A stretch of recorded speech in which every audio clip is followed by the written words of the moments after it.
Bismillahirrahmanirrahim. Assalamualaikum warahmatullahi wabarakatuh. Alhamdulillahi rabbil alamin wa bihi nasta'inu ala umuri dunya waddin. Allahumma salli wa sallim ala nabiyyina Muhammad wa ala alihi wa sahbihi ajmain, amma ba'du. Bapak-bapak, ibu-ibu sekalian, mari kita lanjutkan kajian kita berkenaan A'udzubillahi minasyaitonirrajim.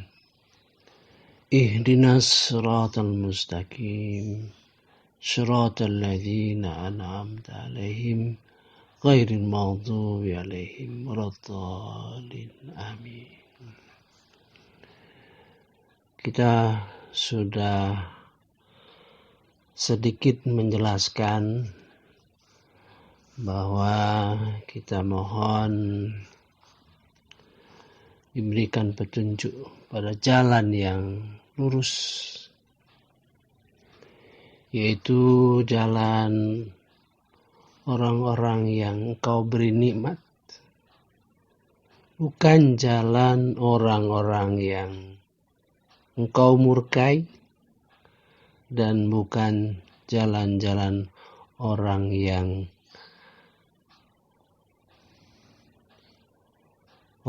yang sesat.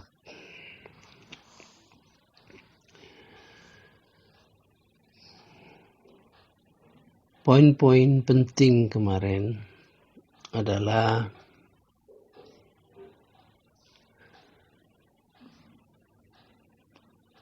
ada 3 klasifikasi orang, yaitu orang yang beriman, orang kafir, dan orang yang munafik.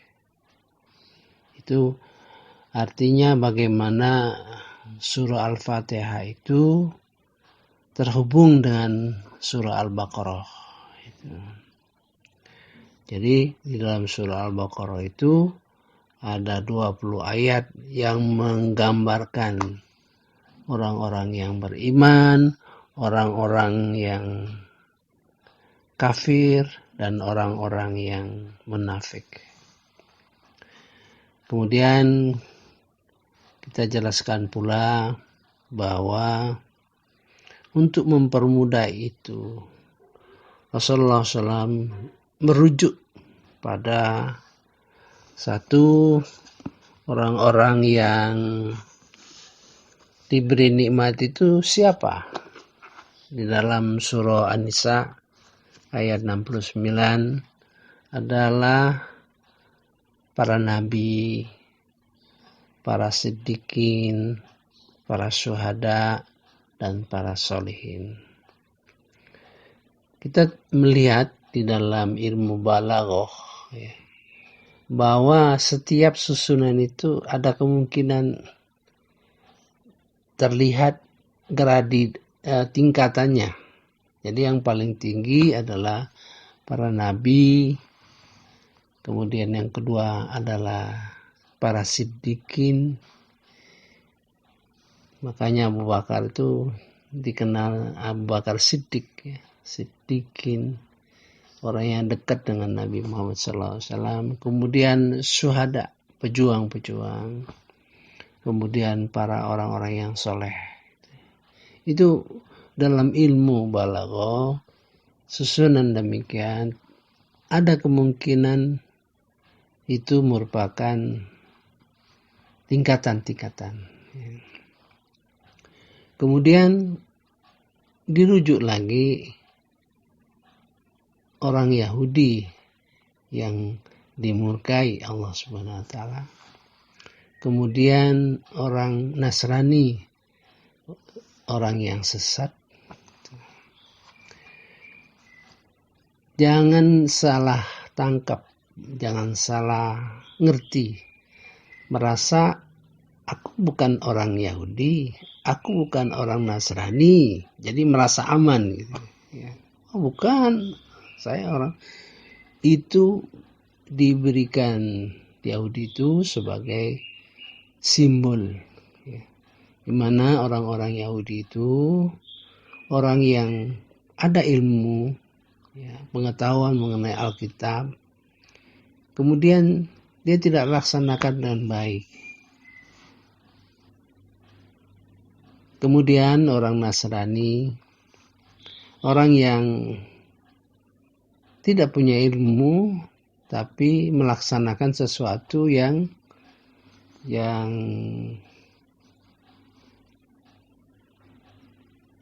luar biasa dipraktekkan. Jadi kita berada di antara orang yang berilmu dan tidak punya ilmu. Maka di dalam secara filosofis bahwa doa itu kita minta semoga kita dikarunia ilmu dan ilmu yang benar kemudian dilaksanakan dengan benar, gitu ya. Istilah yang populer itu ilmu ilmiah, amal ilmiah. Ya, ilmu ilmiah, amal ilmiah. Nah, itu. Ilmu amalia, ya, ilmu amalia, kemudian ilmu ilmiah, amal yang ilmiah. Nah, itu ya. Ilmu amal. Itu yang kita harapkan oleh kita. Kemudian kita melampaui yang di luar sholat, ya. Di luar sholat artinya ketika kita sampai kepada waladdallin, nah, kemudian kita mengucapkan amin supaya permohonan kita dikabul oleh Allah Subhanahu wa taala. Saya punya dugaan ya. Karena sebagai qori, ya, orang yang bisa baca Quran lah, ya. Saya punya feeling bahwa setiap 6 harkat, ya, waladdallin, itu artinya secara harkat, ya, secara orang membaca Quran itu punya perasaan bahwa ini penting. Biasanya saya lihat hampir semua yang berharkat 6 itu jadinya penting, merupakan penekanan, ya. Nah, di waladdallin itu penting, ya. Ingat itu untuk kita kaji mengenai orang yang sesat itu. Kemudian di dalam surah Al-Baqarah sesudah dibentangkan di mana ada orang beriman, ada orang kafir, dan ada orang yang munafik, ya. Kemudian Allah memanggil, A'udzubillahi minasyaitonirrajim. Bismillahirrahmanirrahim.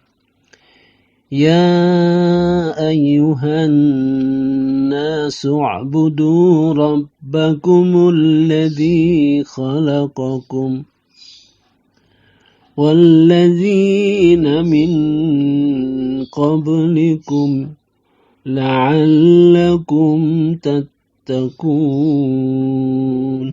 Nah. Wahai manusia, sembahlah Tuhanmu yang menjadikan kamu, menciptakan kamu, dan menciptakan orang-orang sebelum kamu, agar kamu bertakwa. Mengapa ayuhannas, ya ayuhannas, manusia, seluruh manusia, baik yang beriman, yang kafir, maupun yang munafik. Kita perlu garis bawahi bahwa ini sikap, ya, sebagai seorang manusia, kita harus menyadari bahwa Allah juga memuliakan anak Adam. Ya. Allah juga memuliakan anak Adam. Setelah akhirnya anak Adam itu beriman, sampai pada waktu dia meninggal, dan anak Adam itu meninggal dalam posisi betul-betul beriman, setelah dia meninggal betul-betul kafir dan betul-betul munafik. Nah, baru ada perhitungan hisabnya nanti di akhirat. Sepanjang kita hidup ini, maka kita akan menemukan kemungkinan, ya, di mana orang beriman bisa jadi orang yang kafir, murtad, banyak kita temukan. Orang kafir pun banyak masuk Islam, bahkan menjadi tokoh-tokoh dunia saat ini, tokoh-tokoh Islam yang terkenal. Ya. Kemudian orang munafik demikian, yang bertobat kembali kepada Allah Subhanahu wa taala. Nah, di dalam hasil kita diberi petunjuk oleh Allah Subhanahu wa taala. Nanti akhirnya kita beri petunjuk oleh Allah Subhanahu wa taala, ya. Kita belum sampai menjelaskan rincian, ya, mengenai petunjuk itu bagaimana, berapa macam petunjuk itu, apa janji-janji Allah di dalam Quran, yang sehingga dengan janji-janji itu kita monitor apakah janji-janji itu telah diberikan baik selama di dunia ini. Saya bercontoh saja supaya tidak mengambang apa yang dibicarakan itu. Satu contoh saja. Di dalam surah Yunus ayat 9. Surah Yunus itu surah yang ke-10. Dalam surah Yunus.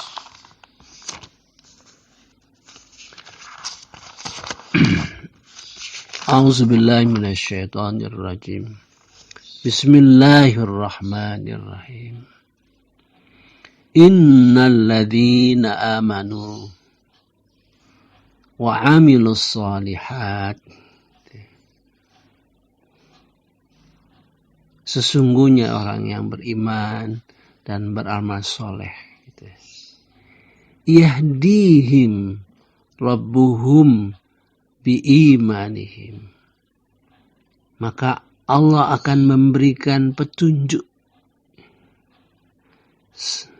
Allah akan memberikan petunjuk. Tuhannya akan memberi petunjuk karena iman mereka. Jadi kita akan mengalami itu, ya. Innal ladzina amanu wa 'amilus shalihat yahdihim rabbuhum biiman. Itu satu janji Allah kepada kita. Nah, bagaimana petunjuk itu yang kita perlu pahami? Sebenarnya bisa saja kita memperoleh petunjuk, tapi belum tahu ayat ini rupanya memberi petunjuk seseorang. Oh, itu petunjuknya, ya. Jadi kalau orang beriman dan beramal soleh, mula-mula mungkin dia sembahyang sholat wajib, kemudian sholat sunat, kemudian ada keinginan dia mulai sembahyang tahajud, gitu, ya. Mungkin kalau yang pertama itu sampai 11 rakaat misalnya itu. Dia mulai semangat, ya, melaksanakan sholat tahajud, mungkin 3 rakaat, kemudian 5 rakaat. Nah, itu sebetulnya itulah petunjuk, ya. Saya yakin bapak-bapak, ibu-ibu, kita semua ini merasakan proses yang demikian. Jadi sehingga perjalanan kita itu ada tambahan-tambahan, ya.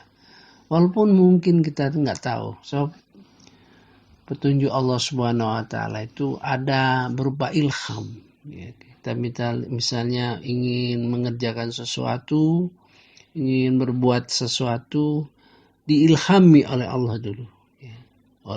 Ilhami Allah Subhanahu wa taala. Kemudian kita temukan ayat, oh ini ayat itu, gitu. Mungkin di dalam perjalanan Bapak Ibu sekalian dan kita ini timbul rasa kasihan, ya, di mana anak-anak yatim itu misalnya dia tidak diasuh sedemikian rupa, gitu ya. Bukan hanya disantuni, tapi diasuh sedemikian rupa, sehingga ada keinginan kita untuk mengolah kepentingan anak yatim di dalam hati kita karena sayang. Kemudian kita bisa mempunyai rasa kasih sayang terhadap teman-teman kita yang mungkin tidak punya kesempatan untuk belajar Quran dengan baik, gitu kan.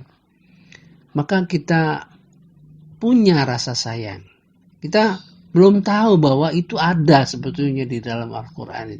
Kemudian setelah kita laksanakan sekian lama, rupanya ada ayat yang berbunyi pada surah Maryam, ya. Ayat 96. Innalladzina amanu wa amilus shalihat, sesungguhnya orang beriman dan beramal soleh, sayaj'alu lahumur rahmanu wuddah, maka akan dijanjikan di dalam hati mereka rasa kasih sayang. Oh, rupanya ayatnya ini ada. Itu. Jadi bisa saja seorang melaksanakan sesuatu karena dia tahu ayatnya. Ya, bisa saja. Artinya ilmunya datang duluan. Bisa saja orang melaksanakan sesuatu yang baik, yang tinggi mutunya, oleh karena diilhamkan oleh Allah Subhanahu wa taala. Ya, jadi ilham dulu baru ilmunya, gitu. Ya, itu contoh, ya, bahwa nanti kita bahas di dalam detail daripada petunjuk Allah Subhanahu wa taala. Sekarang kita membicarakan sesuatu yang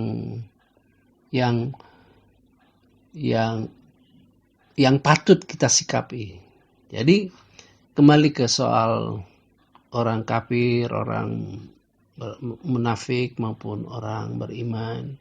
Karena sikap kita yang beriman adalah, ya, kita harus punya kewajiban, ya, untuk mengajak. Ya. Jadi sebagai orang beriman, satu, kita terus memperkuat iman, memperkuat pengetahuan yang tadi diamalkan tadi. Dua, kita berusaha mengajak sahabat-sahabat kita yang mungkin masih kelakuannya seperti munafik, sahabat kita orang kafir, dalam kondisi tertentu, ya, dalam kondisi bahwa Allah memuliakan anak Adam, ya. Sepanjang, ya, kalau orang munafik itu tadi berkumpul, dia melakukan segala sesuatu guna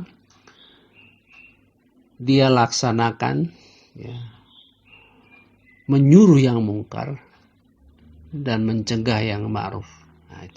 Nah, berarti kita harus melawan, ya, melakukan jihad, melawan kelakuan-kelakuan demikian.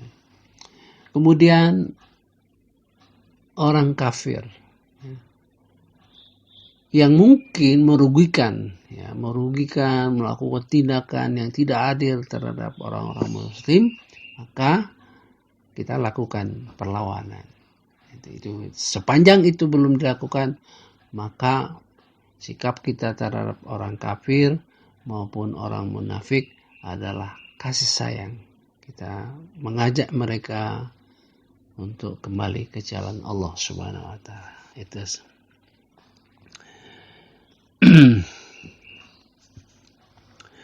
Mari kita lanjutkan dalam konteks yang lebih luas. Kita lihat, pada dasarnya kita sudah melihat Al-Fatihah itu dalam hubungan dengan Al-Quran secara keseluruhan. Ya. Kita bisa mulai meneropong bahwa Bismillahirrahmanirrahim mencakup seluruh ayat-ayat Quran yang berkenaan dengan tauhid, khususnya tauhid uluhiyah. Ya. Nah, yang lebih menonjol adalah berkenaan dengan Al-Asma'ul Husna. Jadi seluruh ayat-ayat Quran yang berkenaan dengan tauhid uluhiyah dan sifat-sifat Allah di dalam Quran.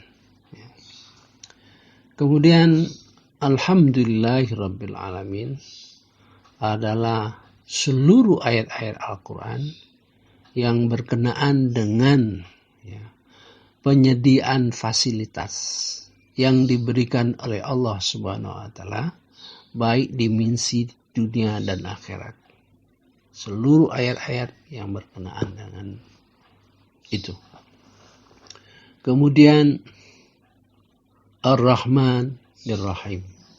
Seluruh ayat-ayat Quran berkenaan dengan sifat rahmat Allah Subhanahu wa taala. Apa-apa yang menjadi rahmat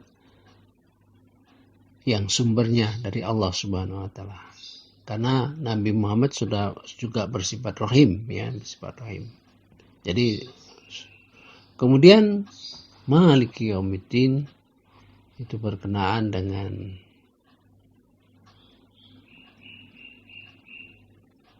pembalasan, hari pembalasan. Ya. Hari pembalasan harus kita sikapi sebagai muslim yang baik, karena merupakan hal yang kita wajib di dalam surah Al-Baqarah. Ulaika ala hudam mir rabbihim. Mereka lah yang berada di atas petunjuk Allah Subhanahu wa taala, dan wabil akhirati hum yuqinun, dan pada hari kiamat, ya, terhadap hari kiamat dia yakin dengan pengetahuan yang memadai, gitu, ya.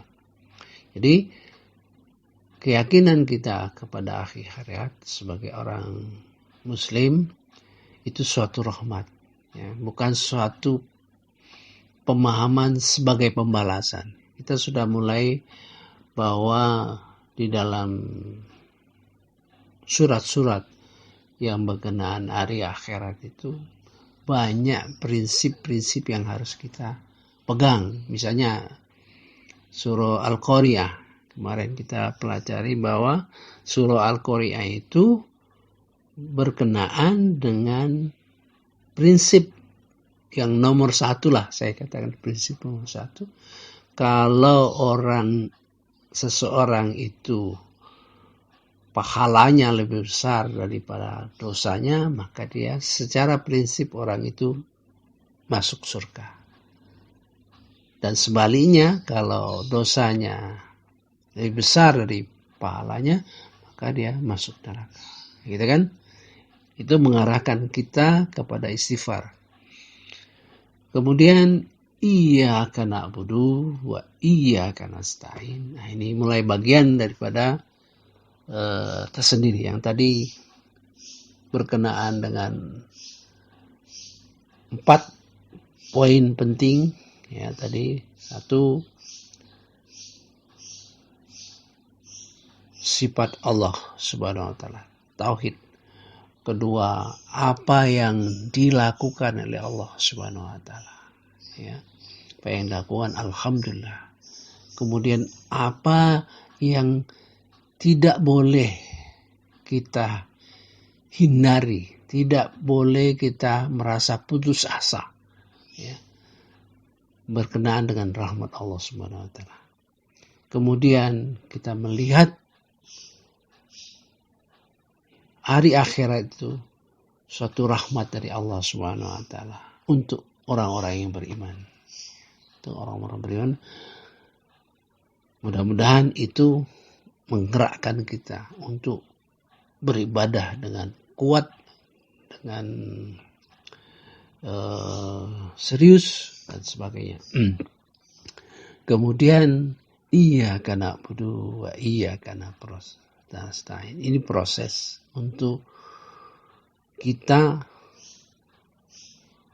bekerja. Ini proses kita bekerja ya, bekerja.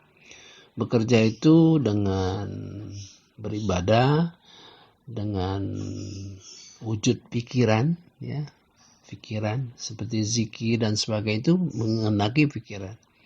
Kemudian dengan kolbu, hati. Kemudian dengan materi. Kemudian dengan non materi ya. Jadi ada 4 itu.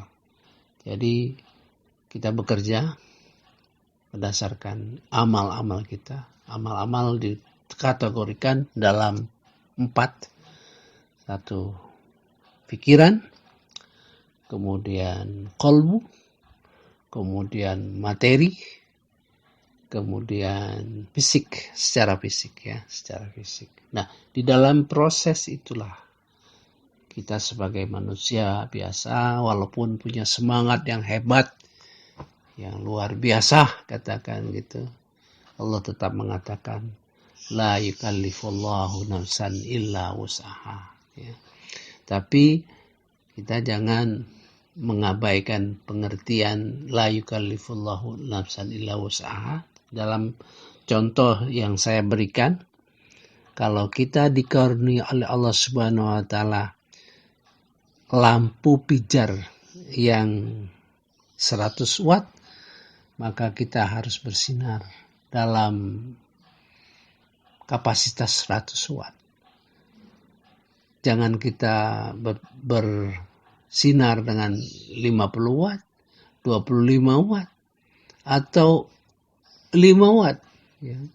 Jadi bagi kita yang bersinar 100 watt, tentu akan mengayomi yang punya sinar atau anugerah yang 5 watt. Ya.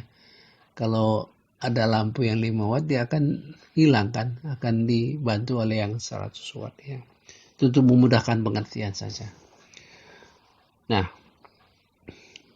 kita doa, ya, kelemahan kita dan sebagainya, sehingga betul-betul kita melaksanakan amal-amal kita di dalam kunci yang kita doa itu adalah ilmu. Semoga kita diberikan ilmu yang diamalkan dengan baik. Nah, bagaimana proses ilmu itu bergeser, bergerak ke arah yang lebih tinggi, maka itu akan kita bicarakan pada kesempatan yang mendatang, ya, yang mungkin panjang. Dan kalau doa kita berhasil, ya, doa kita berhasil, jadi kita punya kewajiban untuk melakukan dakwah. Ya, dakwah itu jangan kita anggap sebagai sesuatu yang orang ceramah aja. Ya. Apapun yang kita lakukan dengan niat kita membantu agama Allah Subhanahu wa taala, maka itu adalah dakwah. Misal Misal kita berinfak aja, berinfak. Karena kita tahu ada persoalan orang miskin yang harus kita bantu, ya, kita infakkan. Ya. Karena Islam itu sebenarnya ada 3 pilar di dalam perjuangan. Satu, yang sifatnya memberikan pertolongan, ya, hisbah, ya, memberikan pertolongan. Jadi kalau orang miskin, ya, tidak bisa menyekolahkan anaknya, itu kan merugikan dia, gitu. Padahal kita punya kemampuan membantu mereka itu. Jadi jangan sampai dilihat dakwah itu merupakan sesuatu yang kita pahami seolah-olah orang yang ceramah, orang yang melakukan kegiatan-kegiatan karena ilmunya. Tidak. Semua potensi kita, semua anugerah Allah Subhanahu wa taala kepada kita, dan kita salurkan ke jalan yang ditunjuki oleh Rasul dan Allah, maka jalan itulah jalan menuju surga.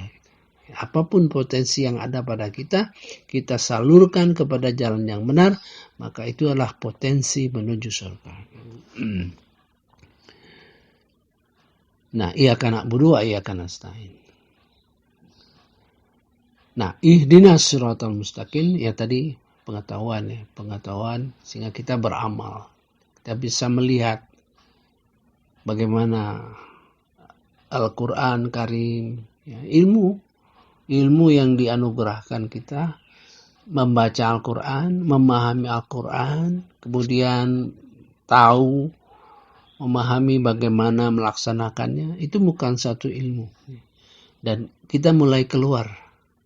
Jadi seluruh ayat-ayat berkenaan, sebetulnya seluruh ayat-ayat Al-Quran yang berkenaan dan perintah untuk apa saja, dan seluruh ayat-ayat Quran, cerita dan sebagainya yang melambangkan, ya, keperluan kita untuk menghindar, itu merupakan doa. Jadi kalau Nabi Muhammad SAW, kalau dia baca Quran, dia ketemu ayat-ayat yang dijanjikan Allah, maka dia mengatakan Allahumma ja'alni, ya, minhum, semoga aku jadi bagian daripada itu, ya. Kalau sesuatu yang cenderung ke neraka, cenderung kepada kemaksiatan, dia mengucapkan auzubillah min zalik, ya, seperti itu, ya. Jadi, apapun kita, kalau kita misalnya membaca ayat-ayat Al-Quran dengan menemukan suatu ayat misalnya, bisa kita katakan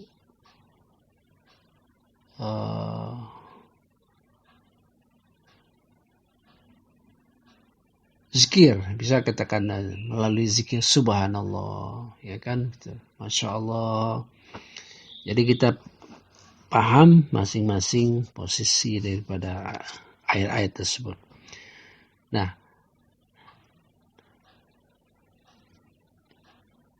ihdinas siratal mustaqim itu petunjuk, yang semakin petunjuk segala ayat-ayat berkenaan dengan perjuangan dalam mencapai kedudukan yang tinggi, dalam mencapai kedudukan yang paling takwa dan sebagainya, termasuk dalam ihdinas siratal mustaqim. Kemudian ayat terakhir, ghairil maghdubi alaihim waladdallin. Siratal mustaqim, siratal ladzina an'amta alaihim ghairil maghdubi alaihim waladdallin, adalah suatu kondisi yang akan kita hadapi. Suatu kondisi yang akan kita hadapi, ya.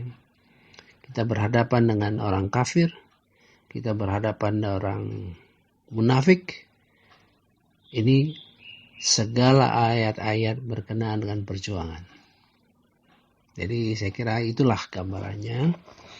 Terakhir saya punya satu khayalan, ya, dikatakan khayal mengenai Al-Quran ini.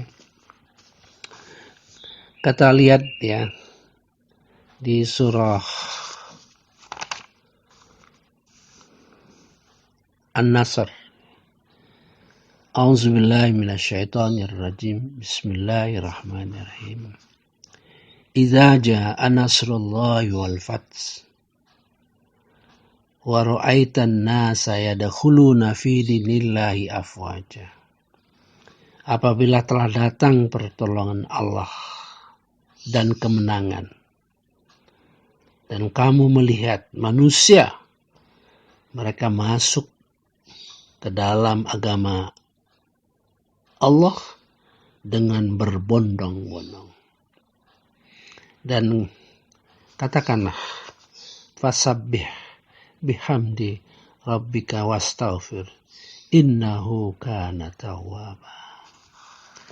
Ini suatu surah yang saya bayangkan seperti anak panah, ya, anak panah yang meluncur, ya, dari anak panah yang meluncur dari surah Al-Baqarah, surah Al-Imran, surah An-Nas, surah Al-Maidah, surah Al-An'am, surah Al-A'raf, terus sampai sehingga dia berhenti pada surah An-Nasr.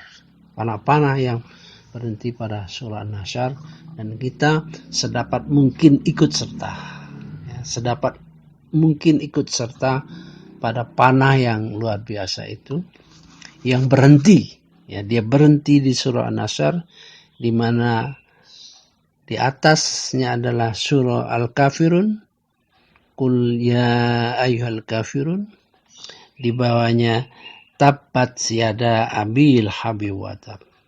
Di atas adalah kelompok orang-orang kafir sebagai suatu kelompok. Kemudian Tabbat yada abil habib wa tab, binasalah kedua tangan Abu Lahab, dan benar-benar binasa itu orang kafir secara individu. Kemudian ada surah di atasnya, 3 surah, yaitu Qul huwallahu ahad, Al-Ikhlas, Al-Falaq, An-Nas, adalah perisai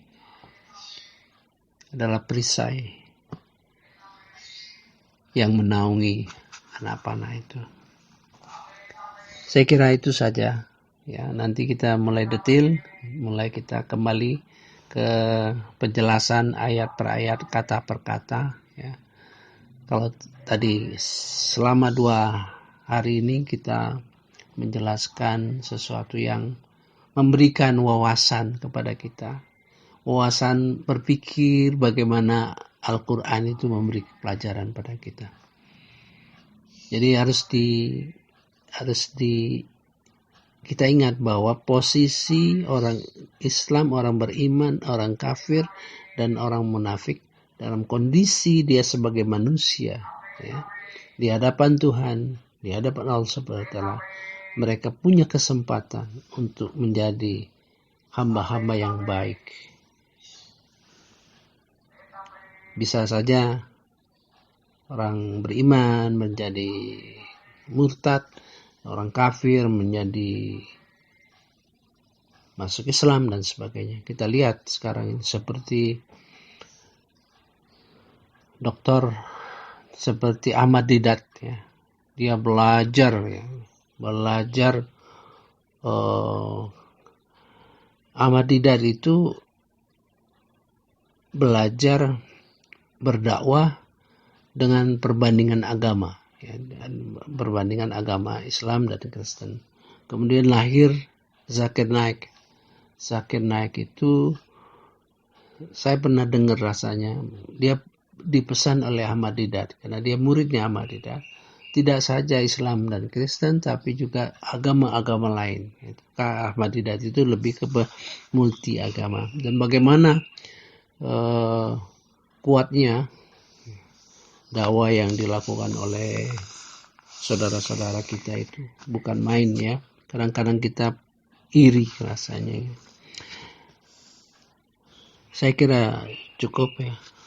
Wallahu alam. Wassalamualaikum warahmatullahi wabarakatuh.